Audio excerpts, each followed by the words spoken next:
Hi, welcome everyone. My name is Imtiaz Ahmed Sheikh. I am the founder and director of IT and Science Point. ये session जो है, ये जो पिछला session हमने किया था वेक्टर्स, जिसमें पार्ट 1 ऑफ वेक्टर्स हमने पढ़ा था, which is included under the topic basic mathematics, जो कि ब्रिज कोर्स JEE नीट का जो ब्रिज कोर्स है from class 10th to 11th उसका ये हिस्सा है. So basic mathematics का जो फर्स्ट चैप्टर था which was called as vectors, उसका ये सेकेंड सेशन है. Let me very quickly revise you what we studied in the first session. First session में we studied about the introduction of vectors कि vectors होते क्या हैं, vectors को हम represent कैसे करते हैं और vectors कितने टाइप के होते हैं. ये तीन इंपॉर्टेंट चीज हमने पढ़ा था और मैंने आपसे लास्ट में सेशन में कहा था कि हम आगे बढ़ने वाले हैं कि वेक्टर्स के साथ मैथमेटिकल ऑपरेशंस कैसे किया जाता है. तो यहां पर हम खास करके पढ़ना शुरू करेंगे the first and the most fundamental operations in maths which is called as addition. तो हम बात करने यहां पर वाले हैं एडिशन की, वेक्टर एडिशन की. So vector addition is something that we are going to try to address. So हम वेक्टर एडिशन की बात करेंगे. Now before I go into vector addition, मैं आपके सामने एक सवाल रखना चाहता हूं. 5 प्लस 5 कितना होगा? Now you will be like कि सर क्या बेतुका सवाल पूछ रहे हो, मतलब what's wrong with you, 5 plus 5 क्यों पूछ रहे हो? We are in class 11th now, we are going to prepare for JEE and NEET. I really understand that. The answer is going to be 10. No issues, perfectly fine. जो answer होगा that is going to be 10. Absolutely.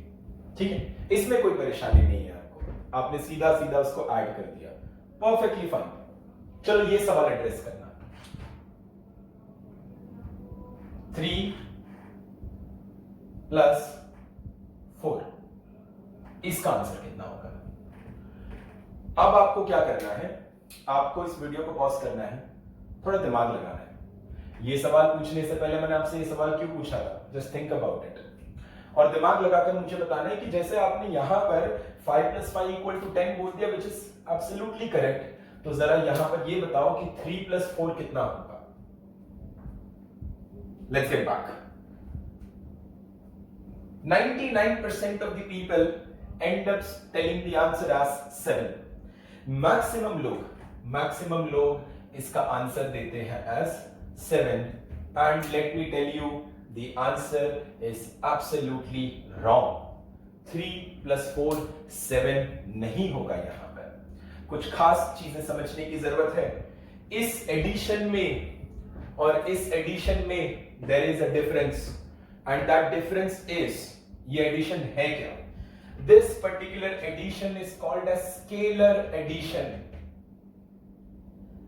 क्योंकि यहां पर आपने सिर्फ value को add किया. Value मतलब आपने सिर्फ मैग्नीट्यूड को ऐड किया, सिर्फ मैग्नीट्यूड का एडिशन हुआ. 5 प्लस 5 मैग्नीट्यूड ऐड किया. तो जब आप सिर्फ वैल्यू को ऐड करते हैं तो जो एडिशन होता है वो एकदम आसान सा काउंटिंग प्रिंसिपल पे आ जाता है. व्हेन आई से काउंटिंग प्रिंसिपल, इसका मतलब क्या होगा कि 5 प्लस 5 मतलब 5 6 7 8 9 10, यानी काउंटिंग प्रिंसिपल के हिसाब से 5 प्लस 5 आपने 10 बोल दिया, क्योंकि ये स्केलर था, that was only a value. But in this case the answer does not come out to be 7. The question is, why is this happening? Now यहां पर आप देखेंगे, then this is not scalar addition, this is vector addition. ये हमने दो vector को add किया हुआ है. And vector addition, as I told you, that a vector comprises of magnitude as well as direction. तो यहां पर this is going to be addition of magnitude, not just magnitude, however there will be addition of direction as well. तो अगर आप सिर्फ magnitude add करते तो आप बिल्कुल सही होते. 3 प्लस 4 बराबर 7, absolutely fine, only if you're adding the magnitude. However, in this case it's a vector, so you'll have to add the direction as well. And ये एडिशन जो है वो कोई नॉर्मल एडिशन नहीं है, वो काउंटिंग प्रिंसिपल से नहीं होगा जैसे हमने यहां पर स्केलर्स को ऐड किया था। ये एडिशन जो होगा इसके लिए we will need laws, there will be a different set of rules and principles जिसके बेसिस पर ये एडिशन होगा, और वो लॉ को हम कहते हैं लॉ ऑफ वेक्टर एडिशन। तो यहां पर हमारे सामने आएगा लॉ ऑफ वेक्टर एडिशन, जिसको हम आगे पढ़ने वाले हैं। तो लॉ ऑफ वेक्टर एडिशन हम पढ़ेंगे। तो अब ये समझ में आ गया कि वेक्टर तो नॉर्मल तरीके से ऐड होगा नहीं, तो कुछ नए तरीके से करना होगा, तो वो नया तरीका जानते हैं। So let's talk about law of vector addition. Law of vector addition को हम जानते हैं।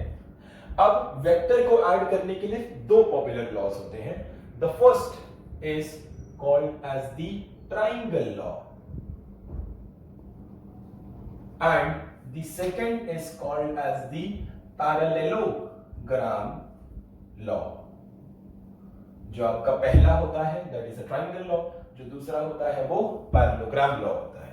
खैर parallelogram जो लॉ है ये हम बाद में पढ़ेंगे, we will talk about this later। अभी के लिए हम फिलहाल अपना पूरा फोकस रखेंगे ट्राइंगल लॉ की तरफ। So we are going to study about triangle law कि ट्राइंगल लॉ होता क्या है। सो थोड़ा सा डिटेलिंग करते हैं ट्राइंगल लॉ के बारे में। So let me start with triangle law.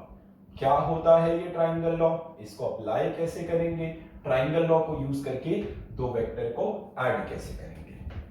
अब यहां पर मैं एक स्टेटमेंट बोलने जा रहा हूं, वो स्टेटमेंट एक तरह से प्रोसेस या डेफिनेशन होगा, और आपको वो स्टेटमेंट इस ट्राइंगल लॉ के साथ लिखना है। It's basically a law. So जो बताऊंगा उसको लिख लो, समझ लो, उसको हम अप्लाई करेंगे और हम क्वेश्चंस को सॉल्व करेंगे। तो मैं लिखते हुए पढ़ भी रहा हूं, तो तुम सुनते सुनते भी लिख सकते हो, पॉज करके देख करके भी लिख सकते हो। So the statement is when two non-zero vectors are represented as two sides of a triangle in one order, then their resultant, which is also called as addition, is represented by the third side of the triangle in opposite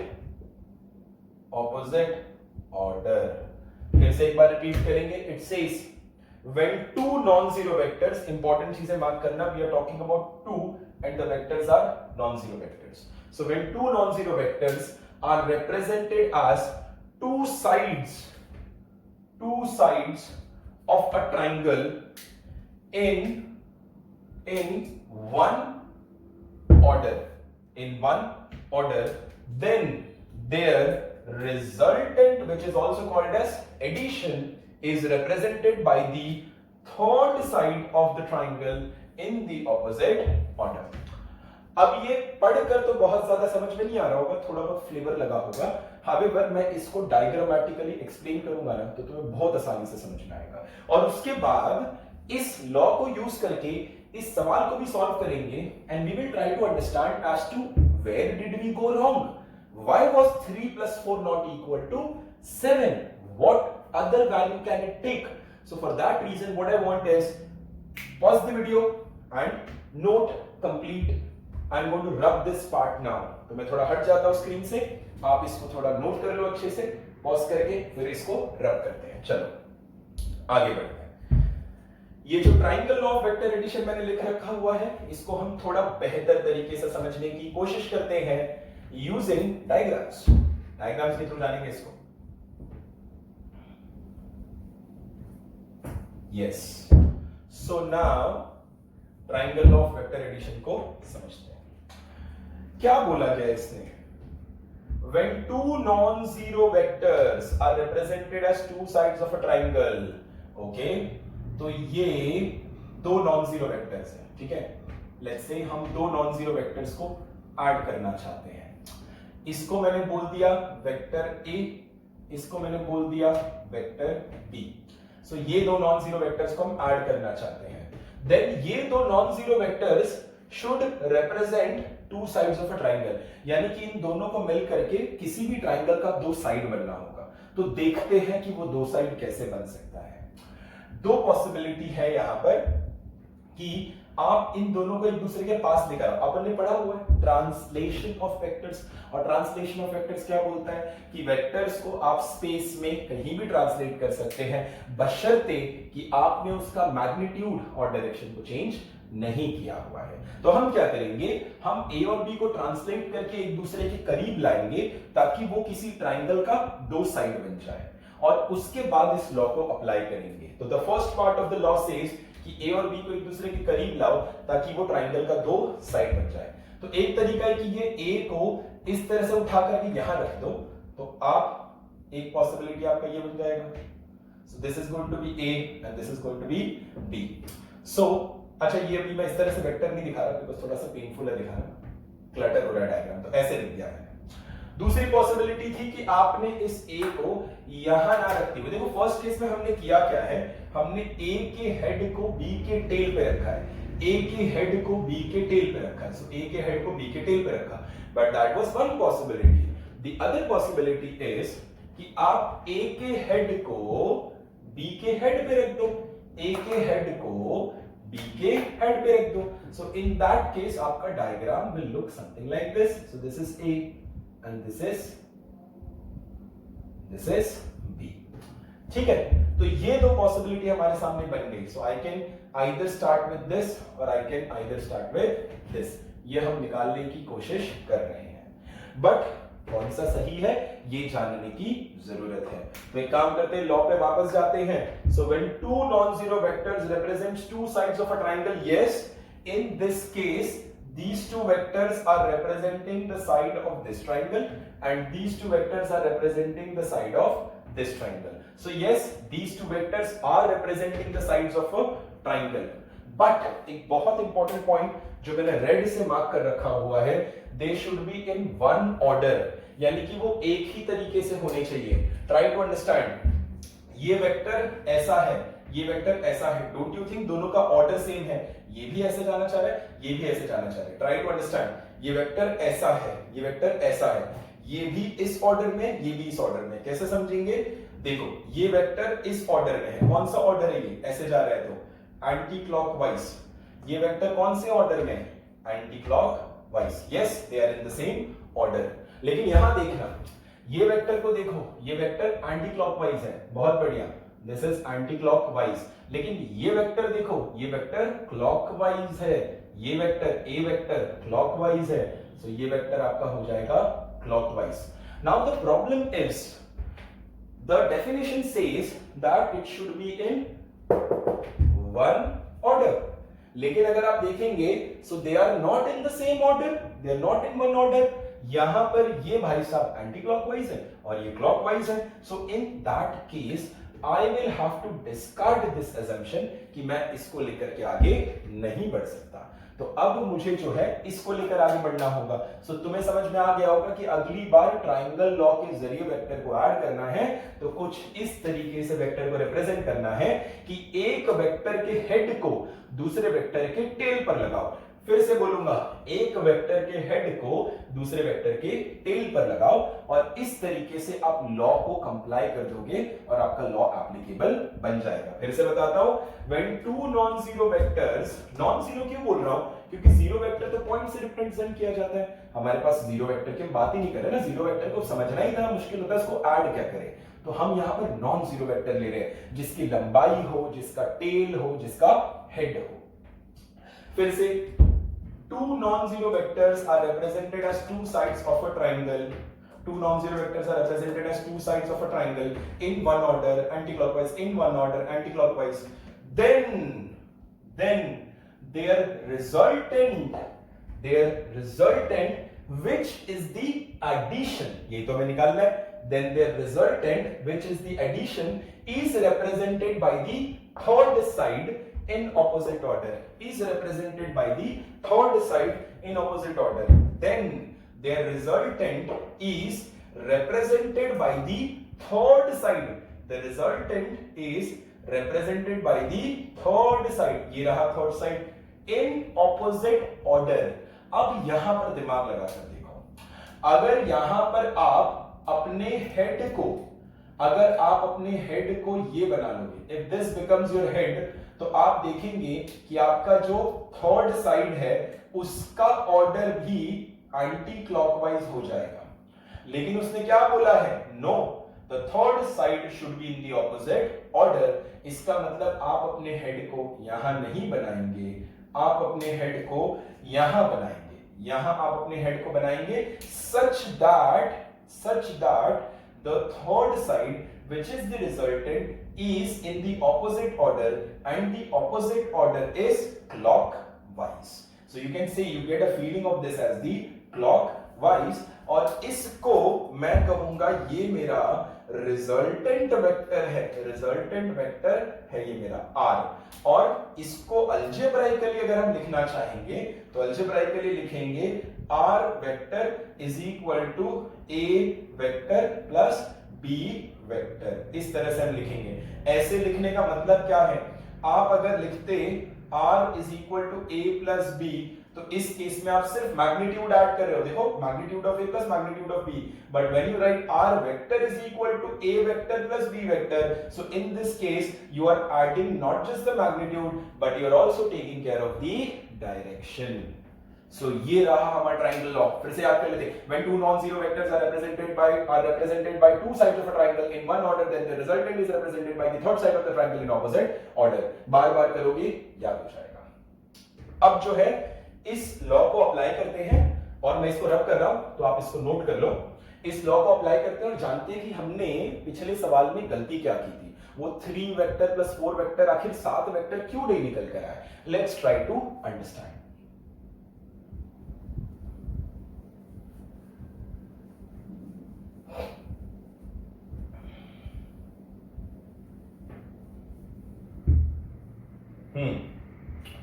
तो वो वाला सवाल वापस ले आते हैं। वो सवाल कुछ ऐसा था, this was 3 plus this was 4, और पूछा गया था क्या। अब हम क्या करेंगे, triangle of vector addition, 2 vectors representing 2 sides of a triangle in one order. तो अगर आप ऐसा करोगे तो आप 3 को इस तरीके से रखोगे और 4 को इस तरीके से रखोगे। अब दिख रहा है आपको कि ये 90 डिग्री है, this is 90 degree. Then the resultant is represented by the third side of the triangle. The third side of the triangle. एक बार अच्छे से बना देते हैं। Then the resultant is represented by the third side of the triangle in opposite order. अब इसका order कैसा है? This is anti-clockwise. This is anti-clockwise. तो ये कैसा होना चाहिए? This should be clockwise. और अगर ये clockwise होना चाहिए तो आपका resultant वेक्टर कुछ ये बन जाएगा। अब ध्यान से देखना, मैंने बताया था किसी भी वेक्टर का मैग्नीट्यूड होता है उसकी लंबाई। तो अगर आप इस डायग्राम को देखेंगे, इस डायग्राम को अगर आप देखेंगे तो यह डायग्राम आपको कुछ ऐसा दिख रहा है। सिर्फ डायग्राम देखो, एरो हटा दो। ये बराबर 90 डिग्री, ये 3 और ये 4, तो ये राइट एंगल ट्रायंगल है। तो पाइथागोरस थ्योरम के हिसाब से इसकी लंबाई कितनी हो जाएगी, 3 स्क्वायर प्लस 4 स्क्वायर, जो कि निकल कर आ जाएगा 25, और 25 का रूट निकल आ जाएगा 5। यानी कि देख रहे हो 3 प्लस 4 7 नहीं निकला, it turns out to be 5। तो इस तरीके से इट डिपेंड्स कि वेक्टर को ऐड करते वक्त सिर्फ मैग्नीट्यूड ऐड नहीं करते, डायरेक्शन को भी ऐड किया जाएगा। अब चलो ठीक है, ये इंफॉर्मेशन तो आ गई। तो भैया आपने जो है यहां पर बता दिया कि इन दोनों को मिला करके जो रिजल्टेंट आएगा उसकी लंबाई, उसकी वैल्यू होगी 5। बट माय क्वेश्चन इज कि उसका डायरेक्शन क्या होगा, क्योंकि किसी भी वेक्टर को समझने के लिए उसका मैग्नीट्यूड और साथ ही साथ उसके डायरेक्शन की जरूरत होती है। तो इसका डायरेक्शन क्या होगा, अब इसको डायरेक्शन को हम रिप्रेजेंट कैसे करेंगे, सोचना और समझना कैसे। सी 3 + 4 5 है, तो अगर ये 5 की लंबाई का वेक्टर बना लो तो ये वेक्टर भी 5 है, ये वेक्टर भी 5 है, ये वेक्टर भी 5 है, ये वेक्टर भी 5 है, ये वेक्टर भी 5 है, ये वेक्टर भी 5 है, ये वेक्टर भी 5 है, यानी 5 की लंबाई का वेक्टर तो किसी भी दिशा में बन सकता था ना। ये बनाओ, ये बनाओ, ये बनाओ, ये बनाओ, तो यही दिशा फिक्स कैसे की गई। How are you sure about this direction, कैसे बताओगे कि डायरेक्शन क्या है। तो इस केस में तरीका होता है कि ये डायरेक्शन को बताने के लिए आप इस एंगल के बारे में बता दो, और इस एंगल को बोल देते हैं हम लोग phi. Phi is a Greek Latin letter जो हम एंगल की जगह पर यूज करेंगे। तो खुद सोचना, अगर मैं इस एंगल को फिक्स कर दूं लेट्स से 45 डिग्री, तो ये 5 45 डिग्री पे फिक्स हो गया। ऐसे होगा तो 90 है, ऐसे होगा तो 180 है, बट ये 5 जो है 45 डिग्री पर फिक्स हो चुका है। यानी कि अगर मैंने फाई को डिफाइन कर दिया तो मेरा वेक्टर का डायरेक्शन भी डिफाइन हो जाएगा। तो यहां पर I will have to tell them कि what is this value phi, because phi will define direction. तो मुझे पता होना चाहिए फाई क्या है। तो अगर आप यहां पर डायग्राम को कोरिलेट करें तो आपको दिखेगा कि अगर ये फाई है तो ये भी क्या हो जाएगा, आपका फाई हो जाएगा। और यहां पर अगर आप tan ऑफ फाई लिखेंगे तो tan ऑफ फाई आपको क्या दिखेगा, tan ऑफ फाई हो जाएगा 4/3, ऑपोजिट अपॉन एडजेसेंट, तो ये हो जाएगा आपका 4/3। नाउ यू माइट वंडर कि सर tan ऑफ फाई 4/3 है, तो हमें इससे फाई की वैल्यू कैसे मिल गई। कोई दिक्कत नहीं है, tan ऑफ फाई मिल गया ना, तो कैलकुलेशन करके फाई आ जाएगा। अब तुमको पता नहीं है ना कि tan ऑफ फाई 4/3 होता है तो क्या होता है, बट यदि लेट्स से मैं बोल देता कि भाई tan of phi equal to 1, so तुम क्या बोलते कि sir tan of phi equal to 1 है तो फाई हो जाएगा 45 डिग्री। कोई दिक्कत नहीं है, एब्सोल्युटली फाइन, क्या प्रॉब्लम है, आ गया ना। tan of phi equal to 1 बोला तो फाई इक्वल टू 45 डिग्री आपने बोल ही दिया। बट ये पता था, we knew this, but we unfortunately do not know this. तो ये चीज पता थी इसलिए हमने कर लिया, यहां पर नहीं पता है तो मेरा सवाल यहीं पर खत्म हो जाएगा कि यस मैंने फाई को डिफाइन भी कर दिया है और इस क्वेश्चन में बोल भी दिया है कि भाई इसकी लंबाई 5 है और इसका ये एंगल फाई है, such that tan of phi जो है वो 4/3 है।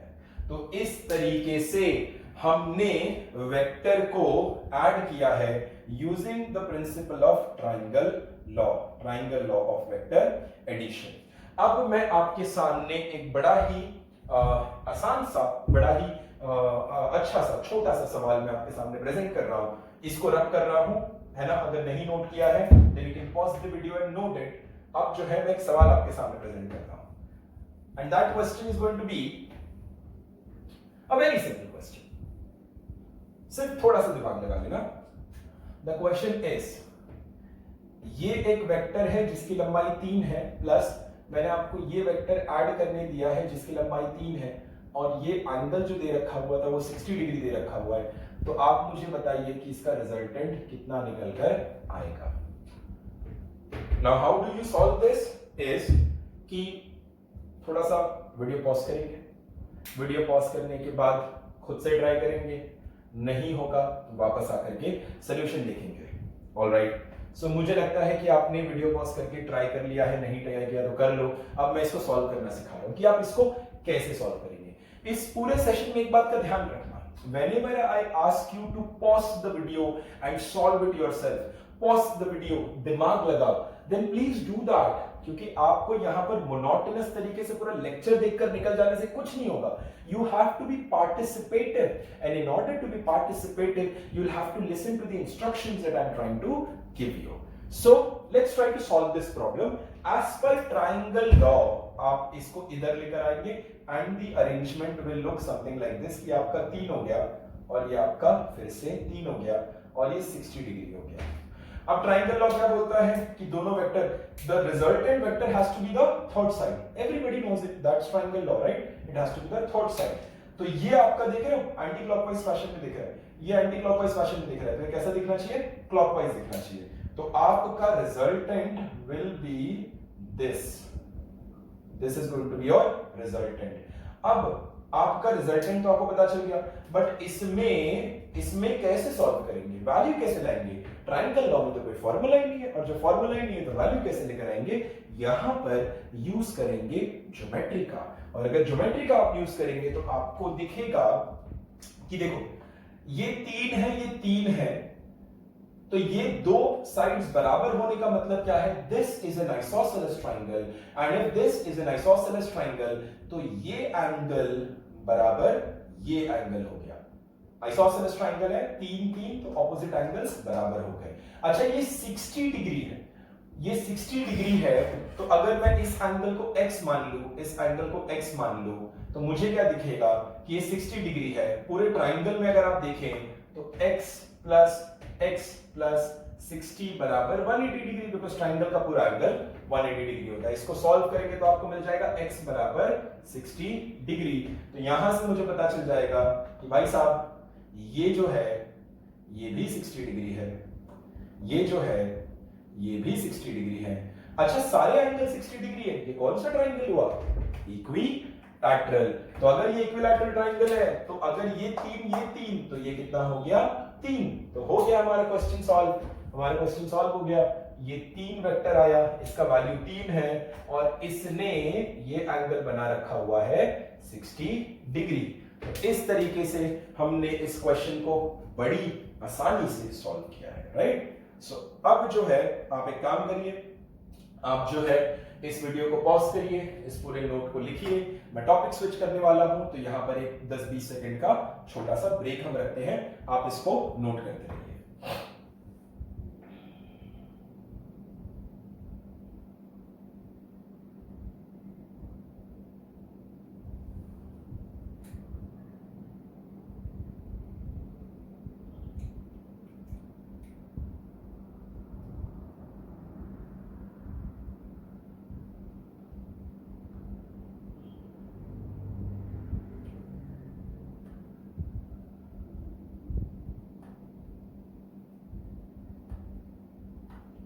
Okay, getting back.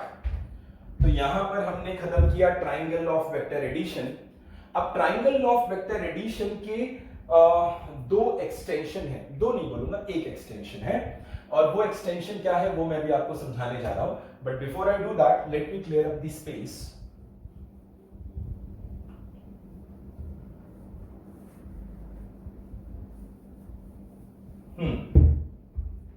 Again over here,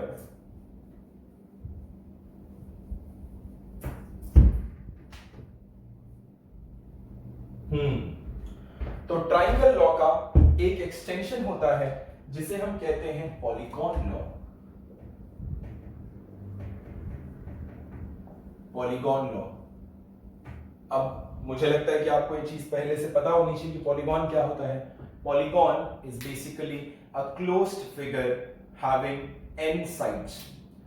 दो साइड का तो क्लोज्ड फिगर हो नहीं सकता, 3 साइड का ट्राइंगल होता है, 4 साइड का रेक्टेंगल होता है, रोम्बस होता है, पैरेललोग्राम होता है, स्क्वायर होता है, 5 साइड का पेंटागन होता है, 6 साइड का हेक्सागन होता है, 7 साइड का सेप्टागन होता है, 8 साइड का ऑक्टागन होता है, and so on. So polygon, poly any number of sides more than 3 in this case।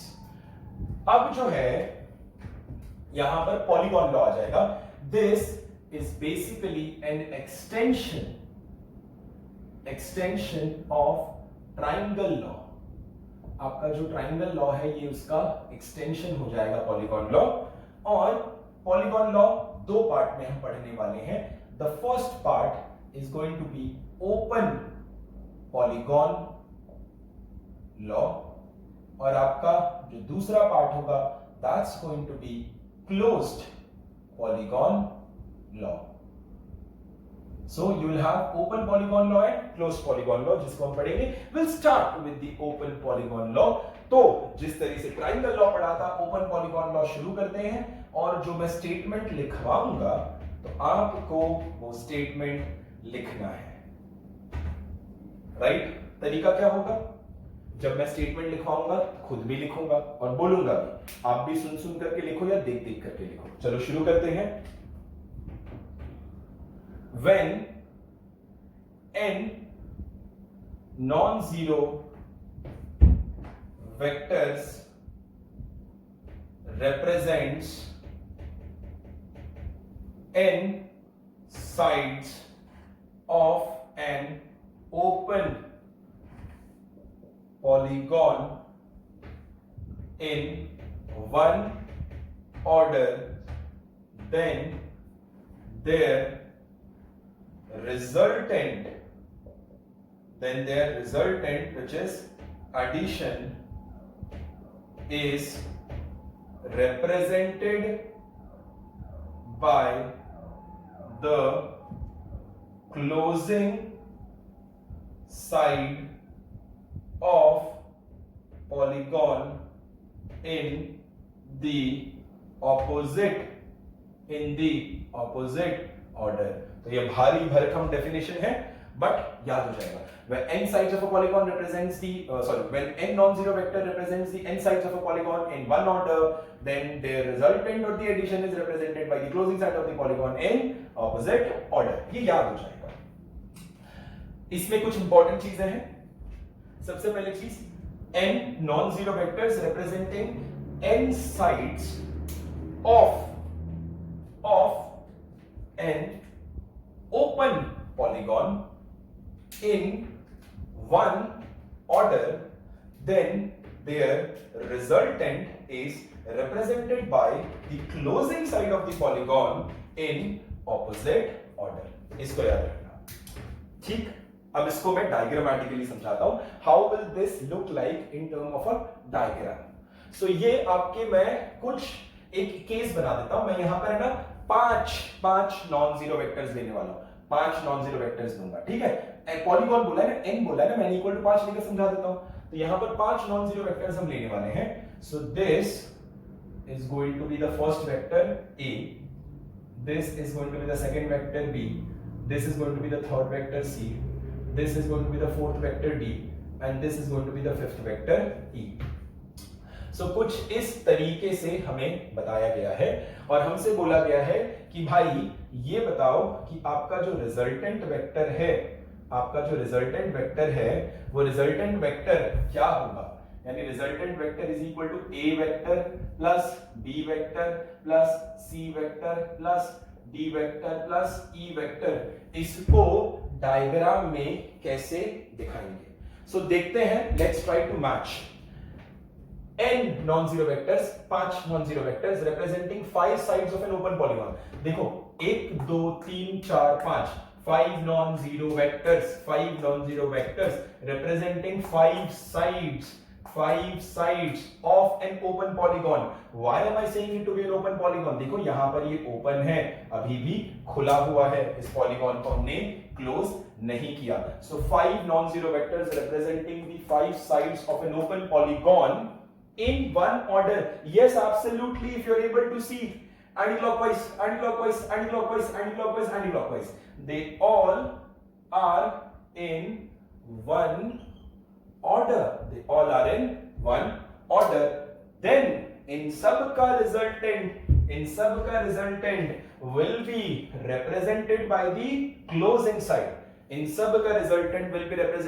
closing side, in opposite order। अगर ये सब लोग एंटी क्लॉकवाइज जा रहे थे तो इसको जाना होगा क्लॉकवाइज, यानी इन सब का रिजल्टेंट होने वाला है ये। So that's the resultant vector. So यहां पर resultant vector is equal to सारे वेक्टर का एडिशन, क्योंकि रिजल्टेंट का मतलब ही होता है addition. I hope this is clear to you. When n non-zero vectors are represented as n sides of an open polygon, then in sub का resultant यानी addition, is represented by the closing side of polygon in the opposite order। they were anti-clockwise, this is clockwise। तो ये हुआ open polygon law. अब मैं आपके सामने task present कर रहा हूं कि मैंने यहां पर बता तो दिया कि भाई ये ओपन पॉलीगॉन है, बट क्या हम इसको प्रूव कर सकते हैं। तो अब इसको प्रूव किया जा सकता है, तो मैं इसका प्रूफ आपको बताने वाला हूं। But before I give you the proof, मैं आपको एक हिंट दे रहा हूं और आपको वीडियो पॉज करके खुद इसको प्रूव करना है। Let me give you the hint. The hint is, in fact मैं हिंट देता हूं, the hint is use triangle law. Triangle law का इस्तेमाल करो और आप इस चीज को प्रूव कर सकते हो। अब आप क्या करना, नोट्स में इसको लिख लो, फिर नीचे प्रूफ लिखना, बट मैं इसी डायग्राम को दोबारा यूज करने जा रहा हूं, सो मैं इस डायग्राम को दोबारा यूज करूंगा। तो इसको आप नोट्स में लिख लो, इसको मैं दोबारा यूज करने वाला हूं, यूज इट अगेन। क्यों? प्रूफ करने के लिए यूज करूंगा। सो अब जो है, pause the video, understand the hint, try solving this. The hint is triangle law का इस्तेमाल करो and see if you are able to come out with the proof. Alright, come back. Now एक काम करो, चीजों को हम आसान करते हैं। आप है ना दो साइड लो ट्राइंगल बनाओ। देखो ये दो का रिजल्टेंट जो होगा anti clockwise anti clockwise anti clockwise, तो इन दोनों का रिजल्टेंट जो निकल कर आएगा वो ये निकल कर आएगा। देखा आपको? This became the resultant. और देखो क्लॉकवाइज क्लॉकवाइज क्लॉकवाइज होगा और ये होगा a प्लस b।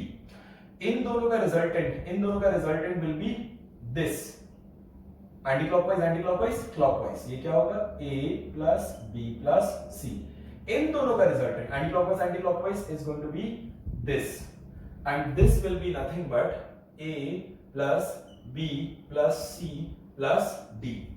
और आप देखेंगे इन दोनों का resultant will be nothing but it's going to be this, and this will be a plus b plus c plus d plus e, and this is what we represented as our resultant vector, and we are able to arrive it as r vector is equal to a vector plus b vector plus c vector plus d vector plus e vector, and this is called as open polygon law. I hope आपको ये चीज याद हो चुकी है, and इस पे सवाल तो बहुत सारे आने वाले हैं। That is something that I am going to give you in the assignments. अब हम जानने की कोशिश करेंगे क्लोज्ड पॉलीगॉन लॉ। तो इन सब चीजों को आप नोट करिए, मैं अभी इसको रब करने जा रहा हूं। I am giving you 5-10 second का margin to pause the video and note it.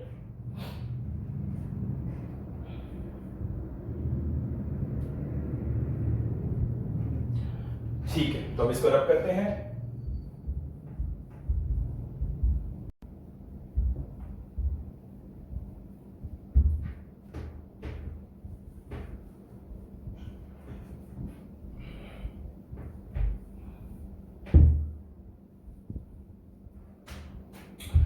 Okay, let us start with closed polygon law. Closed polygon law के start करते हैं। And as I told you, मैं लिखूंगा, पढ़ूंगा, आप भी लिखोगे। तो लिखना शुरू करते हैं। When n non-zero vectors are represented as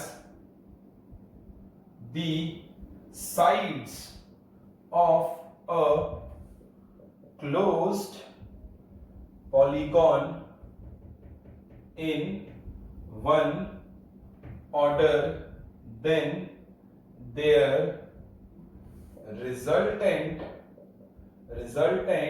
is represented by, or sorry, I made a mistake. Yeah, in one order, then their resultant is 0. मैं थोड़ा भावुक हो गया और भाव में बह गया।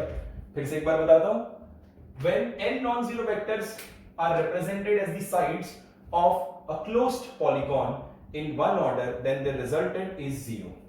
नोट करने वाली बात यह है कि आपने नॉन जीरो वेक्टर्स दिए हैं and they are representing the sides of a closed polygon, और अगर ऐसा केस रहेगा तो इन सब का जो रिजल्टेंट निकल कर आएगा that will be 0. Now how do you get to that? Let's try to understand. Same situation लेता हूं इसको समझने के लिए, बट इस समय मैं पॉलीगॉन को क्लोज कर दूंगा। ये रहा वेक्टर ए, ये रहा वेक्टर बी, ये रहा वेक्टर सी, ये रहा वेक्टर डी, ये रहा वेक्टर ई, ये रहा वेक्टर एफ। मैंने बोला vector A, vector B, vector C, vector D, vector E, vector F, ये मैंने आपको दे रखा हुआ है।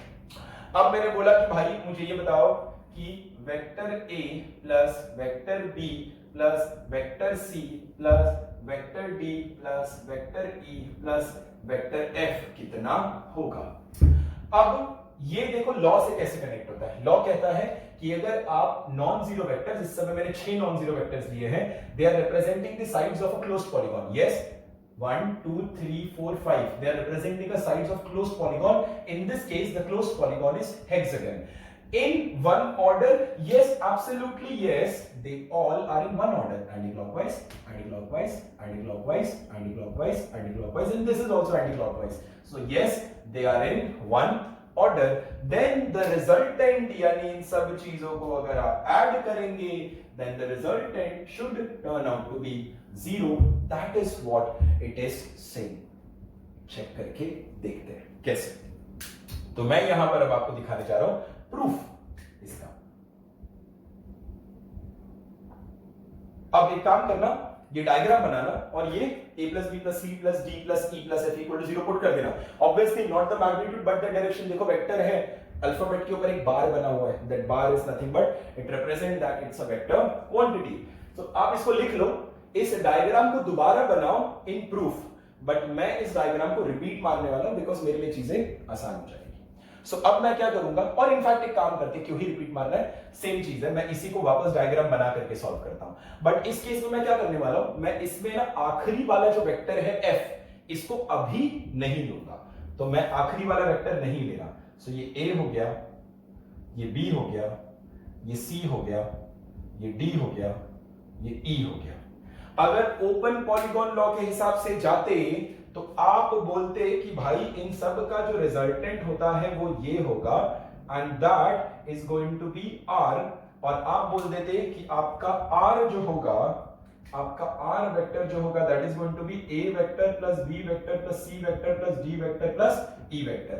ये कैसे लिखा आपने, ये आपने लिखा ओपन पॉलीगॉन लॉ का इस्तेमाल करते हुए, नो इश्यूज। लेकिन अब ये जो f वाला छठा वेक्टर जो आपने नहीं दिखाया था, अब उसको दिखाओ ना, क्या दिक्कत है, दिखाओ उसको। देखो ये रहा वो छठा वेक्टर f।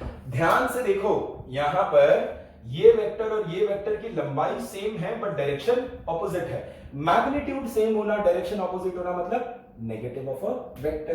a वेक्टर है तो माइनस ए वेक्टर क्या होगा, मैग्नीट्यूड सेम, डायरेक्शन ऑपोजिट। तो इससे क्या पता चल रहा है, that r vector is equal to minus of f vector।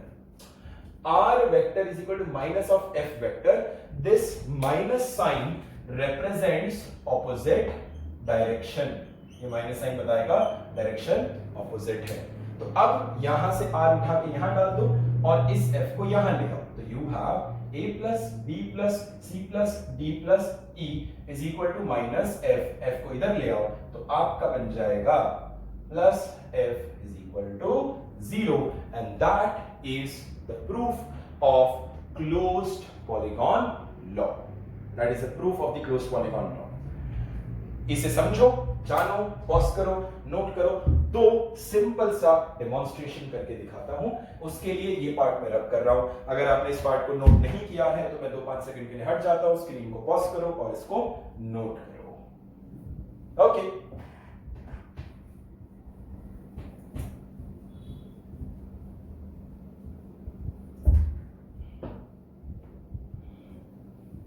यहां पर मैं 2 सवाल आपके सामने रख रहा हूं। मान लो ये एक वेक्टर है, वेक्टर ए, ये दूसरा वेक्टर है वेक्टर बी, ये तीसरा वेक्टर है वेक्टर सी, ये चौथा वेक्टर है वेक्टर डी, और ये आपका और ये आपका पांचवा वेक्टर है वेक्टर ई, और ये आपका छठा वेक्टर है वेक्टर एफ। आपको बोला गया है कि इस डायग्राम में इन सब का रिजल्टेंट बनाओ। सो अगर आप यहां पर देखोगे then this is an open polygon in one order. देखो ऑर्डर देखो, ऑर्डर देखो, ओपन पॉलीगॉन है। कैसे, अगर इसको जोड़ दिया जाए तो ये क्लोज पॉलीगॉन हो जाएगा। किसने बोला कि पॉलीगॉन रेगुलर होना चाहिए? पॉलीगॉन इररेगुलर भी हो सकता है। It's applicable to all kinds of polygon in this case. तो यहां पर this is an open polygon, अगर इसमें इसको क्लोज कर दूं तो ये क्लोज पॉलीगॉन हो जाएगा। ऑर्डर देखना, ऑर्डर देखना, इसका ऑर्डर देखना, बढ़िया है। This is clockwise, this is again pattern में ऐसे ही जा रहा है ना, तो इसको मैं क्लॉकवाइज मानूंगा। सेम है, clockwise clockwise again clockwise again clockwise. देखो head tail head tail head tail head tail head tail head. तो अब इन सब का जो रिजल्टेंट होगा that will be the closing side. But ध्यान दें, क्लोजिंग साइड, अभी तक सब कुछ क्लॉकवाइज था, तो ये कैसा होगा? Obviously this has to be anti clockwise. So आपका इन सब का रिजल्टेंट जो निकल कर आएगा, it is going to be this vector. ये एप्लीकेशन था आपके ओपन पॉलीगॉन लॉ का। अब बात करते हैं हम क्लोज्ड पॉलीगॉन लॉ का। इसको रब कर रहा हूं मैं। क्लोज्ड पॉलीगॉन लॉ का अगर मैं एक डेमोंस्ट्रेशन करके दिखाऊं, then how would that demonstration look like? Try to understand that. This is closed polygon law का demonstration। कोई भी ले लो, आपकी मर्जी, जहां जैसे मान लो, आप ऐसे ले लो, ऐसे ले लो एंड ऐसे ले लो, ठीक है। इस तरह से आपने ले लिया। आपने बोला ये वेक्टर A है, ये वेक्टर B है, ये वेक्टर C है, ये वेक्टर D है, ये वेक्टर E है। तो अब ये क्लोज्ड पॉलीगॉन है। देखो आपको यहां पर दिख रहा होगा, बड़ा अजीब गरीब सा फिगर है, ये ओवरलैपिंग है, एक लाइन के ऊपर दूसरी लाइन है। बट आप ऐसे मत जाओ, आप सिर्फ है ना वेक्टर को फॉलो करो, वेक्टर को फॉलो करो शुरू से लेकर एंड तक, और देखो कि सब एक ऑर्डर में है कि नहीं। ऑर्डर कैसे पता चलता है? Clockwise clockwise clockwise clockwise, anti clockwise anti clockwise anti clockwise anti clockwise, और head tail head tail head tail head tail, ऐसे करके पता चलेगा ऑर्डर। तो जहां जैसे पता चल जाए, देखो head tail head tail head tail head tell, है कि नहीं? तो यानी कि सबके सब सेम ऑर्डर में है। और क्या आपका फिगर फाइनली क्लोज हुआ? Yes absolutely. यहां से शुरू किया, घूम फिर कर वापस यहां पर आया, इसका मतलब हुआ क्या है? आपका जो फिगर है वो क्लोज्ड हो गया। सो effectively this is nothing but a closed polygon having vectors in the same order. So the resultant will be A vector plus B vector plus C vector plus D vector plus E vector equals to 0. This is the application of closed polygon law. Now what I want is, आप जो है ये वाला concept को note करिए, and I'll see if I can put up some questions in front of you. तो इसको note कर लो।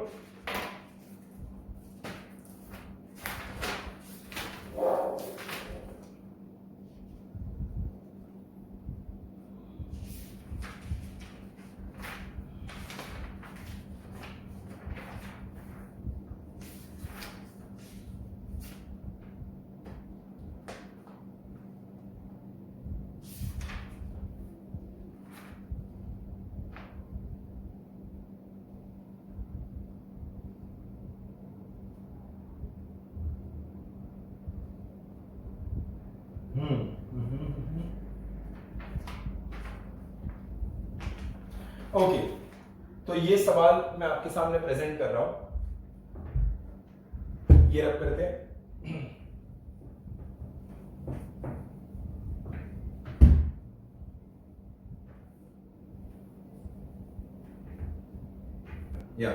सो अभी जस्ट थोड़ी देर पहले हमने लॉ ऑफ वेक्टर एडिशन का पहला लॉ पढ़ा, and that is called as the triangle law.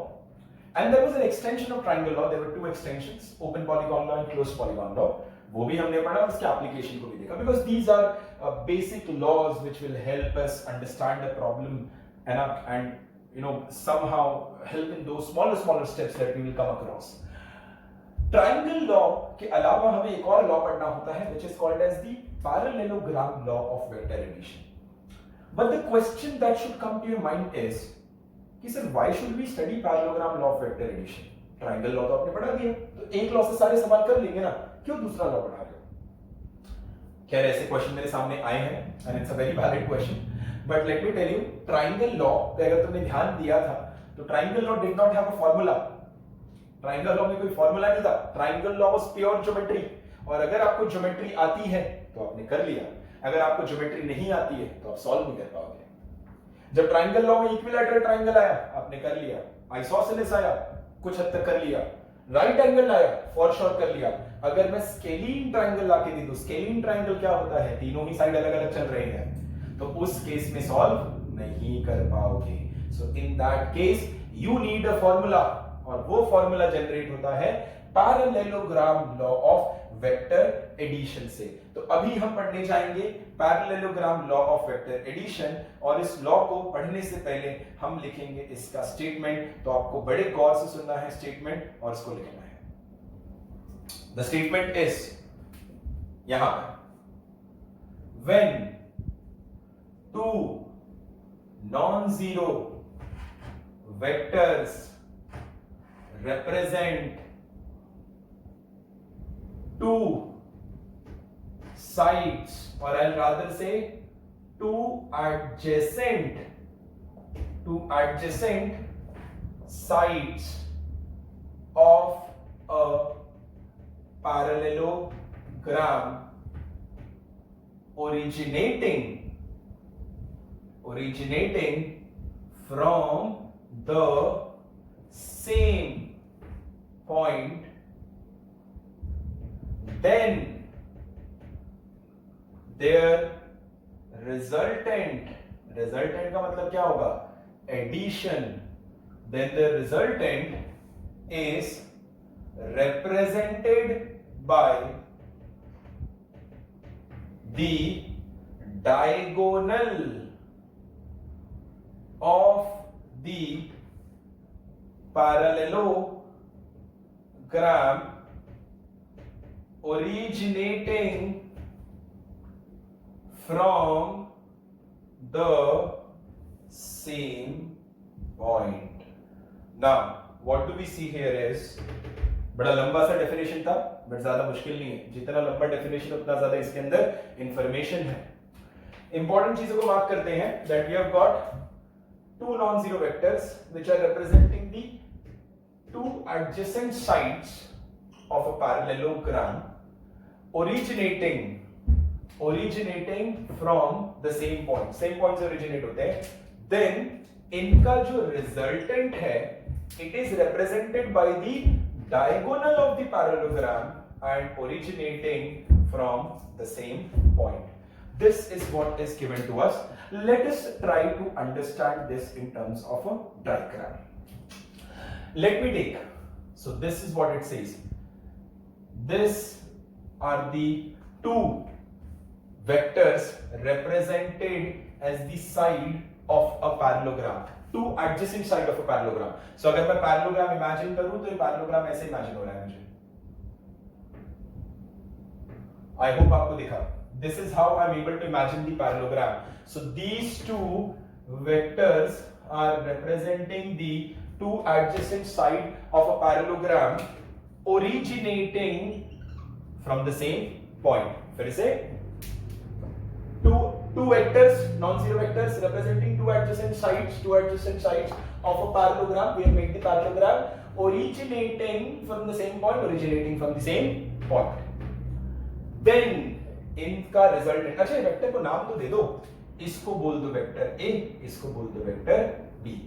Then in दोनों वेक्टर का resultant is represented by the diagonal of the parallelogram. अब diagonal can be this, but it says that the diagonal should also be originating from the same point, which is this. Then the resultant is represented by the diagonal of the parallelogram originating from the same point. Then this is the resultant. इस resultant को हम ढूंढ रहे हैं, diagonal of the parallelogram, and it is originating from the same point. तो ये मेरा बन गया resultant, और इस तरीके से मेरे लॉ को मैंने अपने लॉ को इंटरप्रेट किया। When two non-zero vectors represent two adjacent sides of a parallelogram, then when two non-zero vectors are representing the two adjacent sides of a parallelogram originating from the same point, then इन दोनों का resultant is represented by the diagonal. It can be any diagonal. But the diagonal originating from the same point, ये बन जाएगा इसका resultant. Now the question comes is कि magnitude क्या होगा, यानी कि इसकी लंबाई क्या होगी और डायरेक्शन क्या होगा। तुम्हें याद होगा मैंने बताया था तुम्हें कि अगर तुम्हें किसी भी वेक्टर के डायरेक्शन को बताना है तो तुम्हें उस वेक्टर का एंगल बता देना होगा। तो यदि आप इस एंगल को बता पाते हैं, if you are able to say something about this angle, जिसको मैं फाई मान ले रहा हूं, तो अगर आप फाई के बारे में बता दे तो आपने डायरेक्शन को फिक्स कर दिया होगा। I will come to that in a while, I will come to that. अभी के लिए हम इसकी एनालिसिस करते हैं and let us try to figure out the value कि भाई ये रिजल्टेंट का वैल्यू क्या होगा। उसके लिए मैं इसको रब कर रहा हूं, तो अगर आपने नोट नहीं किया है तो मैं जरा हट जा रहा हूं, आप इसको नोट कर लो, और अगर आपने नोट जो है कर लिया है तो अब इसको मैं रब करता हूं और हम आगे बढ़ते हैं।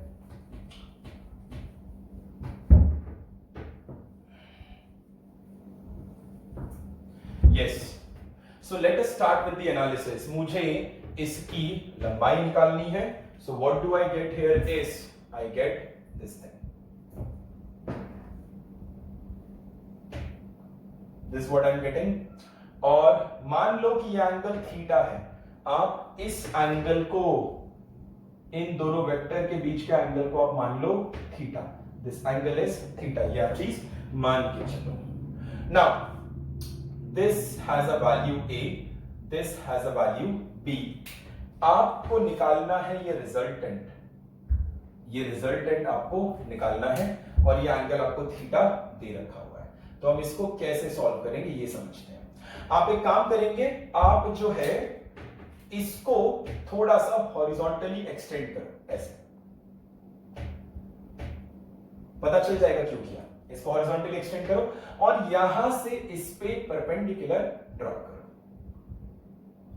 ये आपने इसको हॉरिजॉन्टली एक्सटेंड किया और यहां से परपेंडिकुलर ड्रॉप किया, तो ये 90 डिग्री हो गया। आपने इसको हॉरिजॉन्टली एक्सटेंड किया, यहां से परपेंडिकुलर ड्रॉप किया, तो ये 90 डिग्री हो गया। मैं बताऊंगा इसका फायदा क्या है, but in a short way. देखो ये दोनों लाइन, ये लाइन और ये लाइन पैरेलल है, ये लाइन और ये लाइन पैरेलल है। Why? It's a parallelogram. Parallelogram की डेफिनेशन क्या होती है? Opposite sides are parallel. A quadrilateral, quadrilateral मतलब चार साइड्स। सो अ क्वाड्रिलैटरल जिनके ऑपोजिट साइड्स पैरेलल होते हैं उनको हम कहते हैं पैरेललोग्राम। सो नाउ आप इस डायग्राम को जरा नोट कर लो। I think I am getting an urgent call that I might have to take. I am sorry, give me a minute. Sir बताइएगा।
Well, I'm back.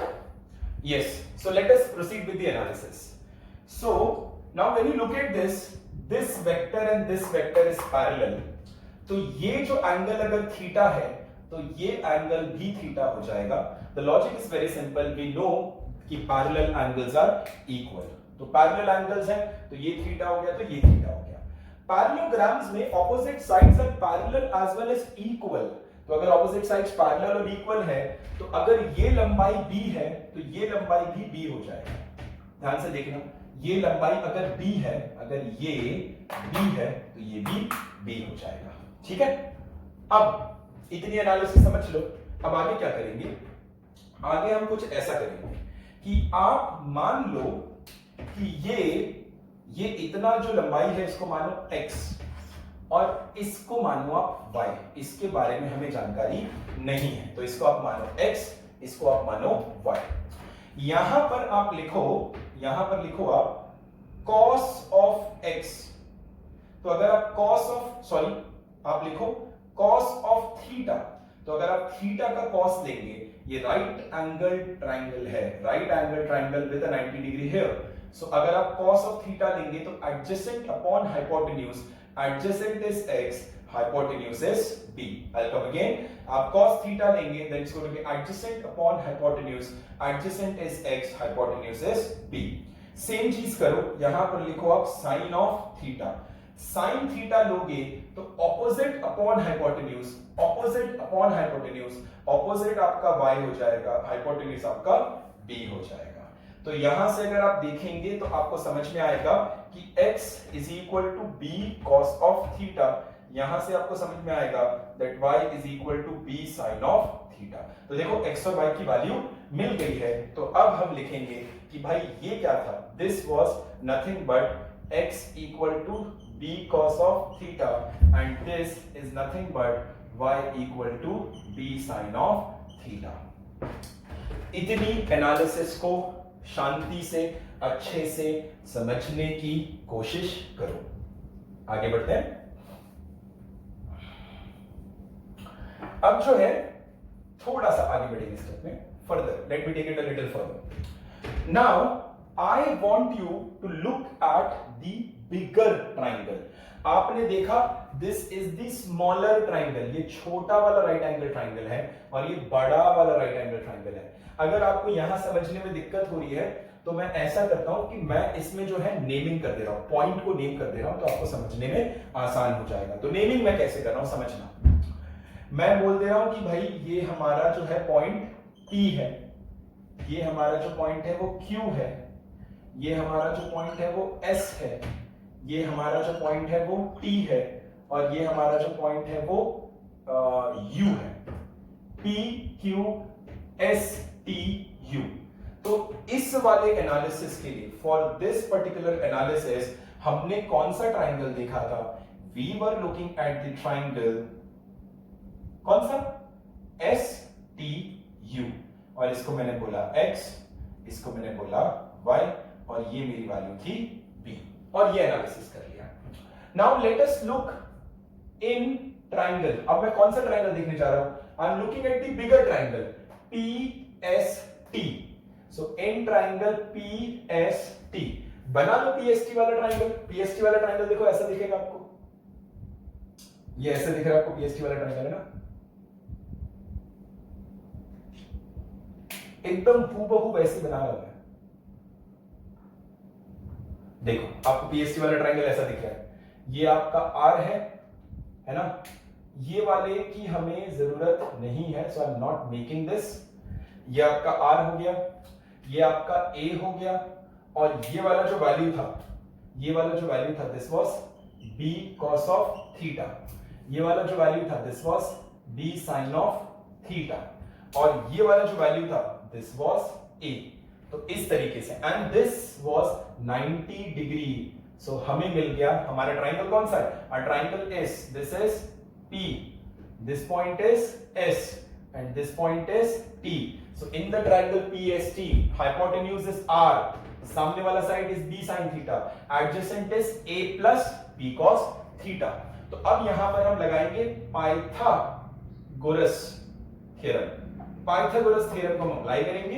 Pythagoras theorem क्या कहता है? पाइथागोरस थ्योरम कहता है कि हाइपोटेन्यूज का square is equal to adjacent side का square plus opposite side का स्क्वायर। ये हम जानते हैं सब लोग। हाइपोटेन्यूज यहां पर क्या है? Hypotenuse is r, so r square is equal to adjacent क्या है? Adjacent is pt the whole square plus सामने वाला क्या है? Opposite is st the whole square. r की जगह बोलो ps, बाद में वैल्यू डालेंगे ना, अभी तो हम लोग सिर्फ नेमिंग कर रहे हैं।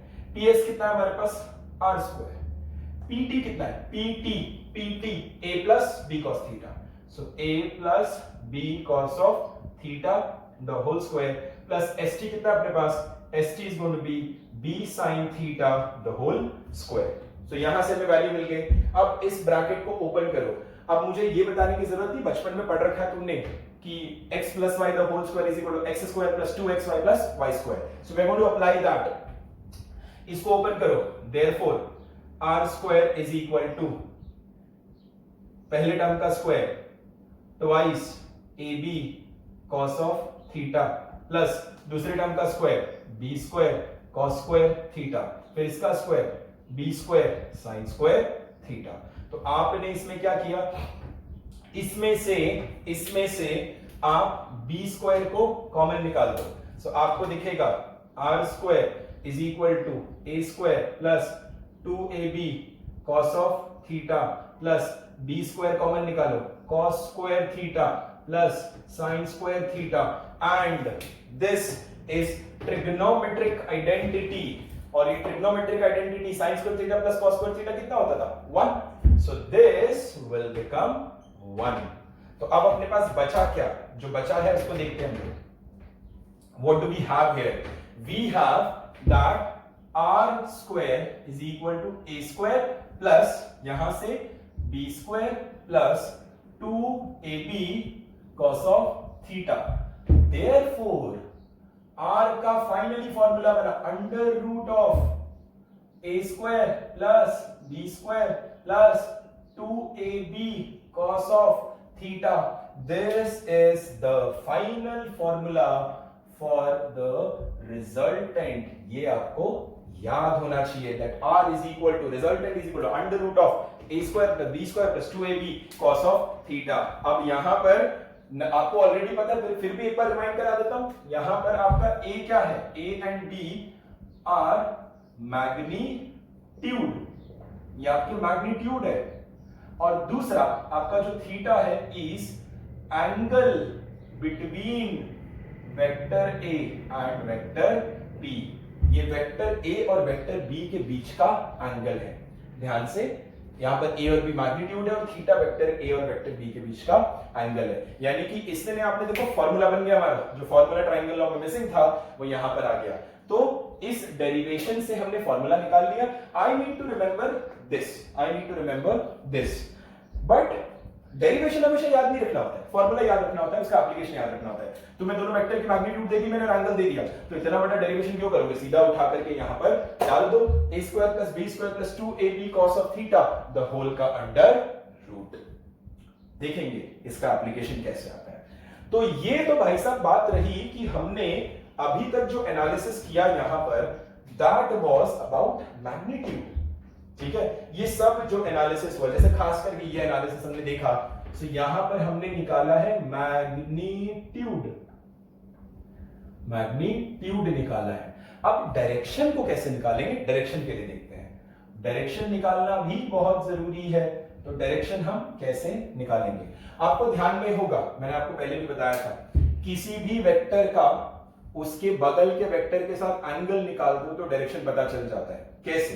देखना, ये देखो r, इसकी मैग्नीट्यूड निकाल ली ना, इसके ऐसे मैग्नीट्यूड निकाल ली, मेरे हाथ के बराबर इसकी मैग्नीट्यूड है, तो ये ऐसे भी हो सकता है, अभी भी लेंथ सेम है, मैग्नीट्यूड सेम है, अभी भी मैग्नीट्यूड सेम है, देखो हाथ की लेंथ वही है ना, अभी भी मैग्नीट्यूड सेम, अभी भी मैग्नीट्यूड सेम, अभी भी मैग्नीट्यूड सेम, यानी मैग्नीट्यूड नहीं बदल रहा। देखो r का मैग्नीट्यूड सेम है।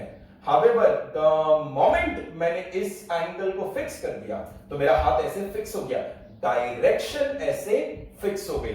So the moment I fix this angle as phi, आपका डायरेक्शन हो जाता है फिक्स।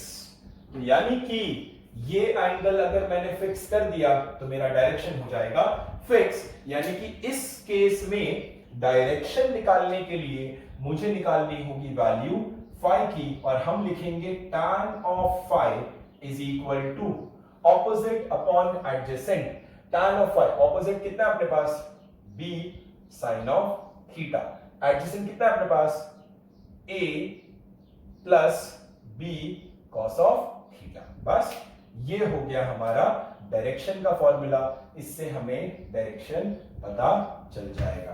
तो आपको अगर मैंने थीटा दे रखा हुआ है, मैग्नीट्यूड ऑफ ए दे रखा हुआ है, मैग्नीट्यूड ऑफ बी दे रखा हुआ है, then will be able to calculate the magnitude as well as the direction of the resultant vector. तो ये हमें निकल गया। अब हमें याद कैसे रखना होगा, इस केस को याद रखने का तरीका क्या है? What I want you guys to do right now is, आप जो है इस पूरी चीज को नोट करो अच्छे से। फिर ये तो डेरिवेशन रहा, this is going to help you in your 11th का boards as well, whether you are in CBSE or SSE, HSE, whichever board, but it's going to help you in the boards, the derivation part। हमें JEE और NEET perspective से final formula और उसका application याद रखना है। तो अभी आप क्या करो, आप जो है ये सारी चीजों को नोट कर लो, और मैं अभी इसको रब करूंगा, और आपको फाइनल विद इन 30-60 सेकेंड्स कैसे फॉर्मूला याद कर लेंगे वो मैं आपको बताऊंगा। ठीक है, सो प्लीज इसको नोट करो। I am moving a little forward, तो मैं रब करना शुरू कर रहा हूं। Pause the video and note it. मैं रब करना शुरू कर रहा हूं।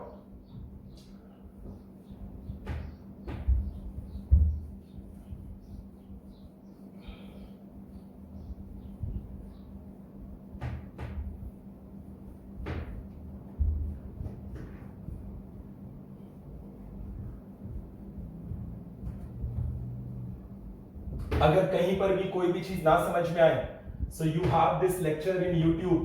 पीछे जाओ, रिवाइंड करो, पॉज करो, धीमे करो, फास्ट करो, बट वहां से आपको याद, वहां से आप जो है अपने डाउट्स को क्लियर कर लो।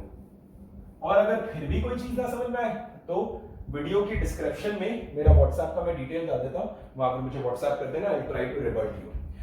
चलो कैसे याद रखते हैं, फटाफट मेरी बातों पे ध्यान देना और मेरे डायग्राम बनाने के तरीके पे ध्यान देना। सीधा सीधा vector A vector B parallelogram complete किया, vector A vector B parallelogram complete कर दिया। ये मुझे पता है कि रिजल्टेंट होने वाला है, तो इसको मैंने बोल दिया आर।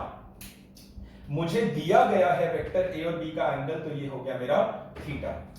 यहां से लाइन हॉरिजॉन्टली करो एक्सटेंड, यहां से करो परपेंडिकुलर ड्रॉप, ये हो गया 90 degree.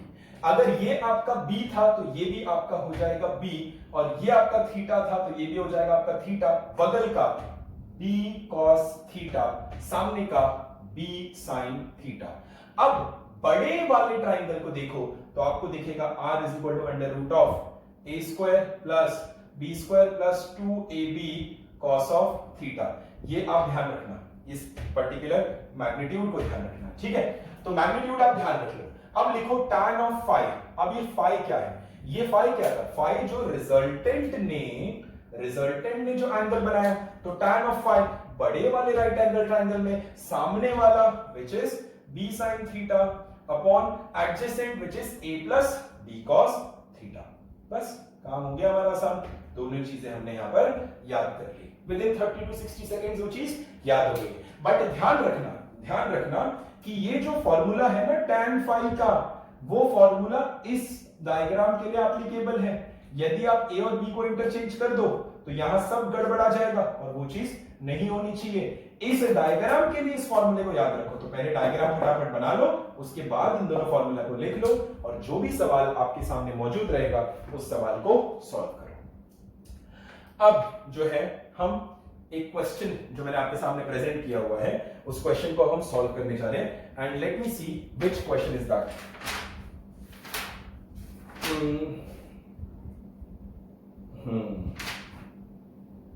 Okay, what do we have here?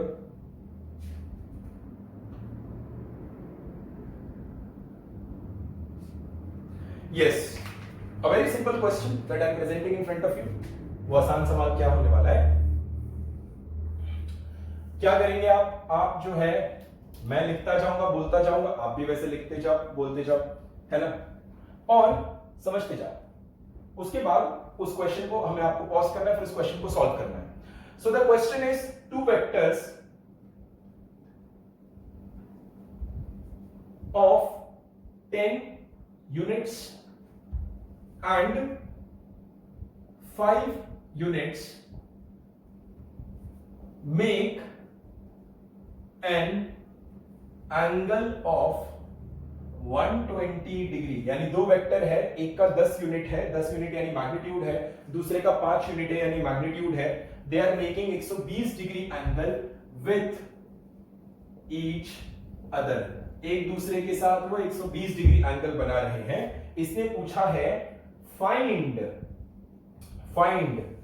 Part A में पूछा है इसने मैग्नीट्यूड ऑफ रिजल्टेंट, यानी इन दोनों का जो रिजल्टेंट होगा उसका मैग्नीट्यूड कितना है, और दूसरा पार्ट बी में इसने पूछा है angle made by resultant with 10 unit vector. ये क्वेश्चन हमने नोट कर लिया। नाउ इस क्वेश्चन को मैं आपको समझा दे रहा हूं कि आपके पास दो वेक्टर है, एक वेक्टर का मैग्नीट्यूड 10 यूनिट है, दूसरे वेक्टर का मैग्नीट्यूड 5 यूनिट है। दोनों वेक्टर के बीच में जो एंगल है वो है 120 डिग्री। तो अब 120 डिग्री दोनों के बीच में एंगल है, तो आपको बोला गया है कि बताइए कि आपके रिजल्टेंट का मैग्नीट्यूड कितना होगा। That's part A of the question. और दूसरे पार्ट में आपसे बोला गया है कि ये बताइए कि आपका जो रिजल्टेंट वेक्टर है, उसने 10 यूनिट वाले वेक्टर के साथ कितना एंगल बनाया होगा। 10 यूनिट वाले वेक्टर के साथ उसने कितना एंगल बनाया होगा। That is something that we need to know. But यहां पर हमारे सामने एक टर्म आ चुका है angle between vectors. So how do you understand कि दो वेक्टर के बीच में एंगल कितना होगा। दो वेक्टर के बीच में एंगल को आइडेंटिफाई कैसे करते हैं, ये हमें जानना बहुत जरूरी है। So what I want is, इसको नोट करो, मैं इसको अब रब कर रहा हूं क्योंकि यहां पर मैं एक छोटा सा टॉपिक पढ़ाऊंगा जो इस क्वेश्चन को सॉल्व करने में हमारी मदद करेगा। The question is very simple undoubtedly, but थोड़ा जानने की जरूरत है, तो मैं इसको रब कर रहा हूं।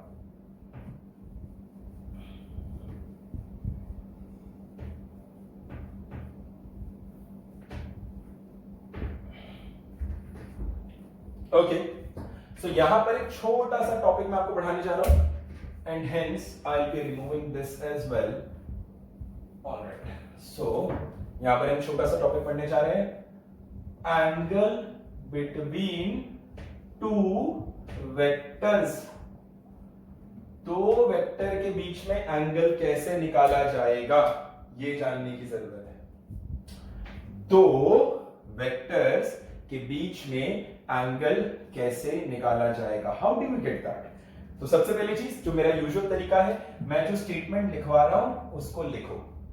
The statement is make sure that both vectors originate from same point. Make sure that vectors originate from the same point. दोनों वेक्टर सेम पॉइंट से ओरिजिनेट करें, ये इंश्योर करो। Second, choose the smaller angle. Make sure that both the vectors originate from the same point and choose the smaller angle. आप इसमें छोटा वाला angle choose कर लीजिए। फॉर एग्जाम्पल समझाता हूं मैं यहां पर एग्जाम्पल लेकर के कि लेट अस से कि मेरे पास ये वेक्टर है and this vector is A, और मुझे दूसरा वेक्टर दिया गया है this vector and this vector is B and this is 60 degree. This vector is A and this vector is B and this is 60 degree. अब कोई पूछेगा कि भाई बताओ कि इसके बीच में एंगल कितना है, तो ये कैसे आइडेंटिफाई करेंगे। इंश्योर करिए कि दोनों वेक्टर सेम पॉइंट से ओरिजिनेट हो। दोनों वेक्टर सेम पॉइंट से ओरिजिनेट हो मतलब ये रहा वेक्टर ए और इस b को ऐसे उठा करके ट्रांसलेट करके बिना मैग्नीट्यूड और डायरेक्शन बदले मैंने इसको ले आकर यहां रख दिया, such that they are originating from the same point. देखो यहां पर they are originating from the same point. So make sure that both the vectors originate from the same point and choose the smaller angle. अगर आप यहां पर देखेंगे तो यहां पर आपको ये दिखेगा 60 डिग्री, बट इसी दो वेक्टर के बीच में आपको ये एंगल भी दिखेगा जो कि 60 डिग्री ना होकर के 300 डिग्री है। तो आपको छोटा वाला एंगल चूज करना होगा, यानी आपको चूज करना होगा 60 डिग्री और आपको डिस्कार्ड कर देना होगा 300 डिग्री। सो इस तरह से दो वेक्टर के बीच का एंगल निकाला जाता है। दैट मेक श्योर कि दोनों वेक्टर सेम पॉइंट से ओरिजिनेट हो जाए। रीअरेंज करो, ट्रांसलेट करो and choose the smaller angle, do not choose the larger angle. Let's come back to this question. इसको अप्लाई करेंगे और हम अपने सवाल को सॉल्व करेंगे। अब इसने बोला है 10 यूनिट का वेक्टर है, 5 यूनिट का वेक्टर 120 डिग्री है, तो ये मान लो आपका 10 यूनिट वाला वेक्टर और सेम पॉइंट से ओरिजिनेट होते हुए आप ये मान लो कि आपका 5 यूनिट वाला वेक्टर, बट इसके बीच में एंगल कितना है, यहां पर एंगल 120 डिग्री है। क्या ये सही डायग्राम बना पा रहा हूं मैं? द आंसर इज नो, मैं सही डायग्राम नहीं बना पा रहा हूं, बट फिर भी कोई दिक्कत नहीं है। हम जो है for the sake of assumption इसको मान लेते हैं ये थीटा है और इसको बोल देते हैं 120 डिग्री। तो हमारा अगर फॉर्मूला हम लगाने जाएं तो उस फॉर्मूला के हिसाब से अगर आप देखेंगे तो आपका जो रिजल्टेंट होगा वो रिजल्टेंट ये होगा, और वो रिजल्टेंट की वैल्यू हम कैसे लिखेंगे? रिजल्टेंट इज इक्वल टू, आप इसको मान लो a, आप इसको मान लो b, so under root of a square plus b square plus 2ab cos of theta. तो यहां पर अंडर रूट ऑफ a कितना 10 square plus 5 square plus 2 10 into 5 into cos of theta. अब यहां पर कॉस थीटा कितना है? Cos theta is 120 degree, cos of 120 degree. But यहां पर आपने तो अभी तक कॉस का जो एंगल पढ़ा था वो 90 डिग्री तक ही पढ़ा था। Cos 0 1, cos 30 root 3 by 2, cos 45 is 1 by root 2, cos 60 is half, cos 90 is 0। तो भैया cos 120 कहां से आ गया?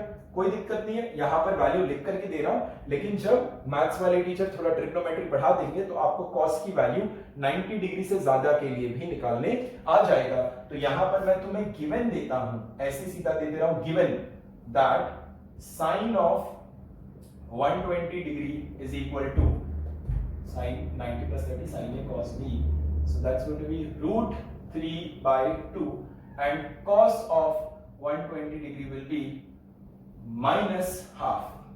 ठीक है, ये दो चीज आप याद रखना।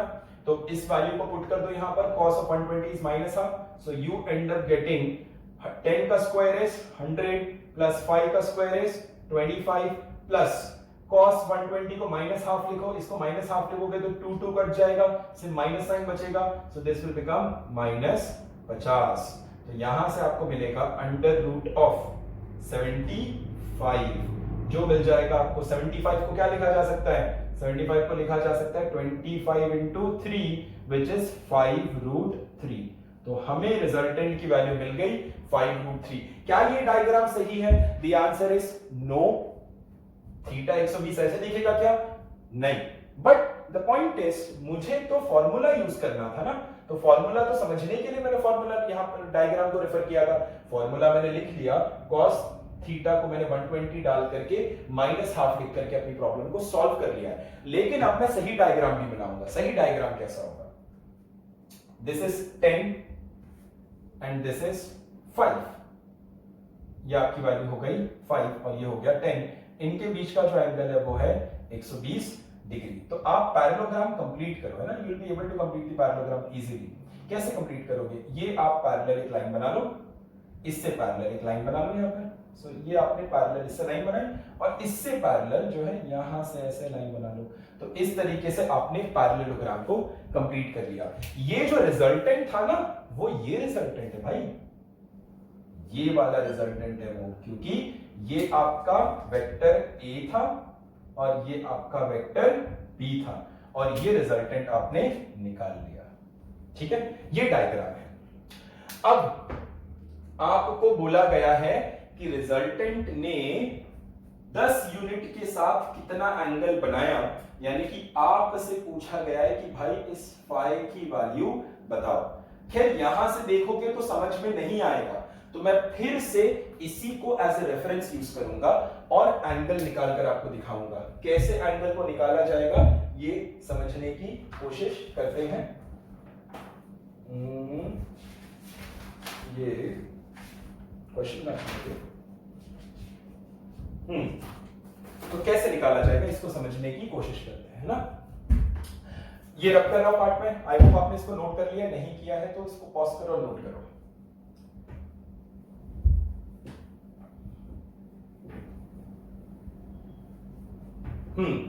तो यहां पर मुझे कौन सा एंगल निकालना है। If you are able to see this phi is nothing but this phi, और ये फाई का मुझे फॉर्मूला बहुत अच्छे से याद है।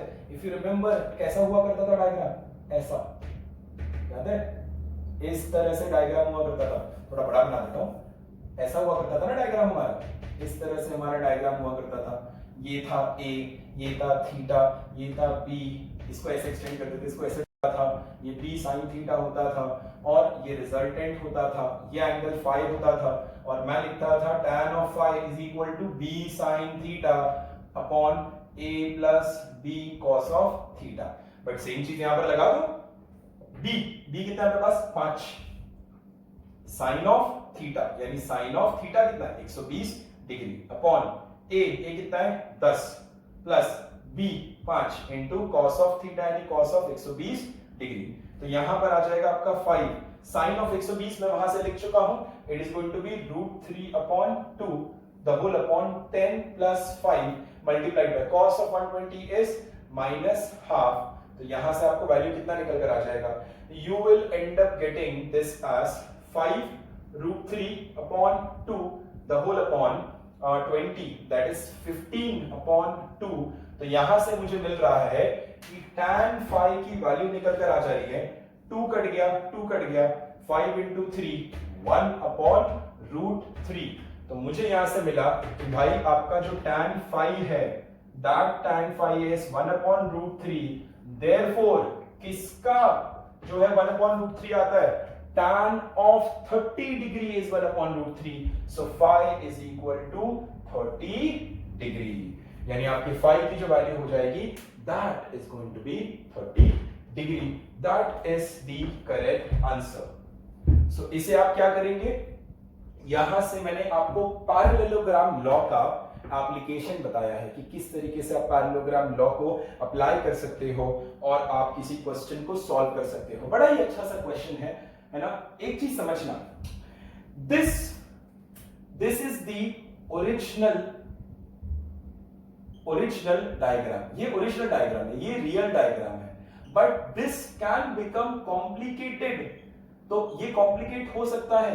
So we will stick to हमारा जो थियरी था ना, so the theoretical diagram, I will stick to theoretical diagram, because जो थियोरेटिकल डायग्राम होता है वो समझने के लिए आसान होता है, और उस तरह से हमने इसकी वैल्यूज को यहां पर निकाल रखा हुआ है, right.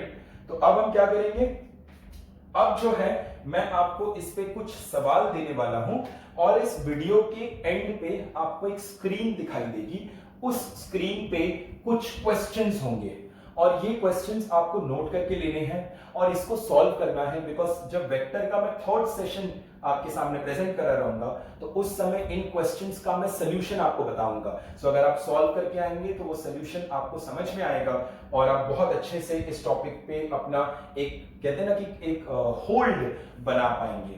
Now along with this particular video, इसके डिस्क्रिप्शन में आपको असाइनमेंट दिखेगा, तो वो असाइनमेंट पे जाइए, उसे डाउनलोड करिए और उस असाइनमेंट को सॉल्व करिए।